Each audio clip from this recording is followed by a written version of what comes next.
Assalamu alaikum wa rahmatullahi wa barakatuh. Good morning, everybody. How are you today? Today we're going to study a new lesson. So open your book, page number 40, lesson 3D, helping out. Warm-up questions. Do you know of any charities or organizations that help people? How do they help? Would you like to be a volunteer for a charity? Why or why not?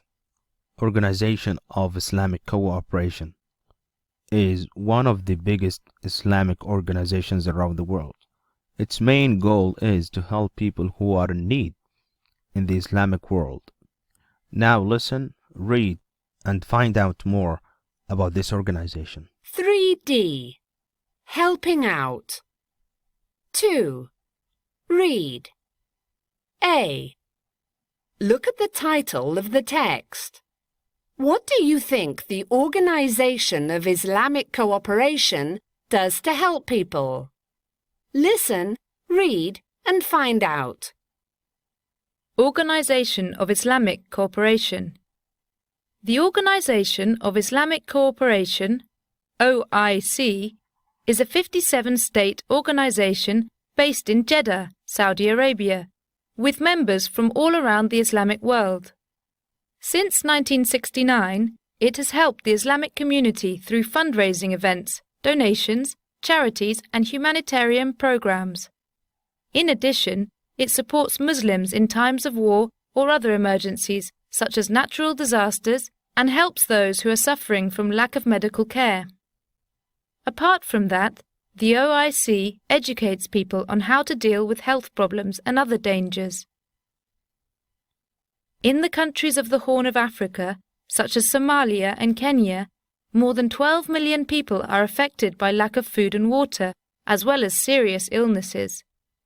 In 2012, the OIC decided to ask the international community for help on the problem of Somalia and raised enough money to give food to 300 families every month. What is more, with the help of 32 non-governmental organizations, NGOs, the OIC managed to send doctors and nurses to treat patients to the biggest hospital in Mogadishu, Somalia. The OIC's member states, together with the United Nations and the Muslim NGOs, have managed to make a difference to the organization's dream, which is to make life better for the poor and the sick. I've been a volunteer in Africa for many years. The situation here is extremely tough because some countries are in the middle of brutal civil wars. Many communities need our help, and everyone has a right to medical care. We treat patients with very serious illnesses or injuries, but there are just too many. We can't really help everyone. You know, it amazes me how strong people are and how they can still go around with smiles on their faces. Dr. Doug Willis, volunteer.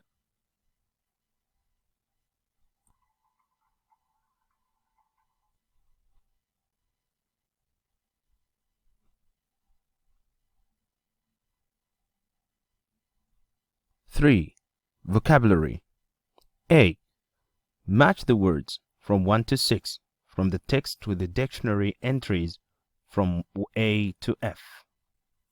1. Donation.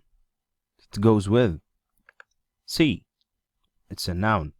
Something, especially money, that is given to charity organizations. 2. Educate. It goes with E. Verb.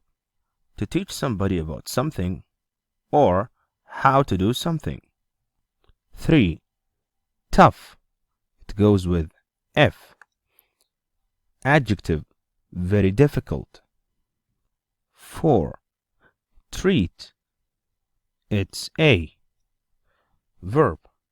To give medical care to a person, an illness, or an injury. 5. Patient. The answer is D. Noun. A person who is getting medical treatment. 6. Extremely. The answer is B. Adverb. To a very high degree or very much. 4. Listen.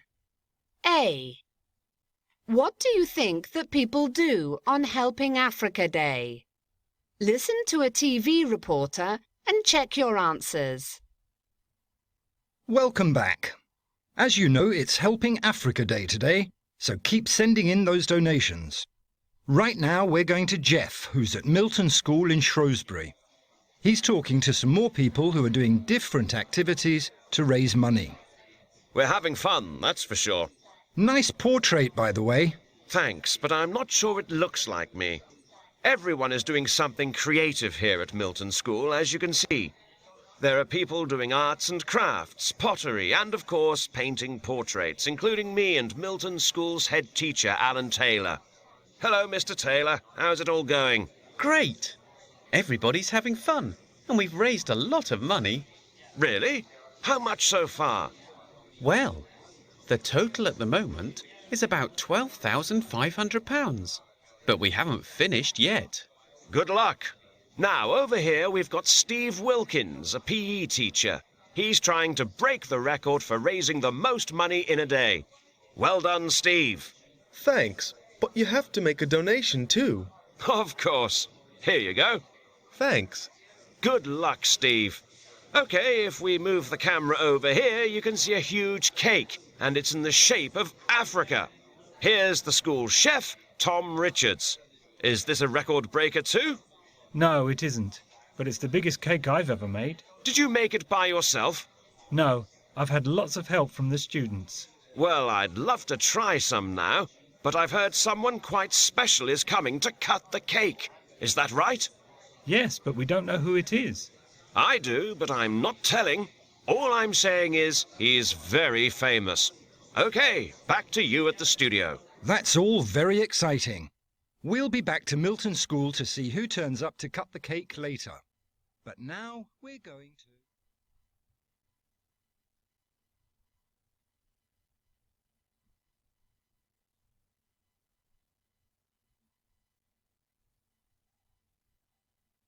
Five. Pronunciation. A. Listen and repeat. What's the difference between the GH in words A and B? A. Tough.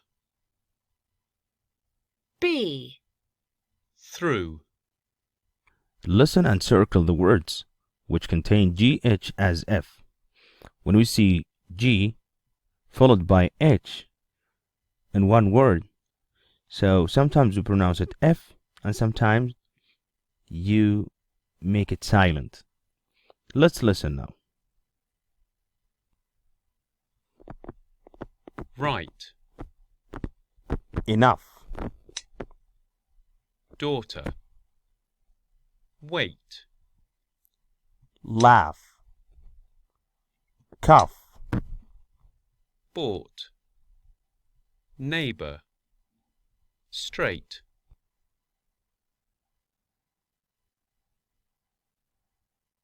This is the end of our lesson for today. Thank you very much. See you next lesson.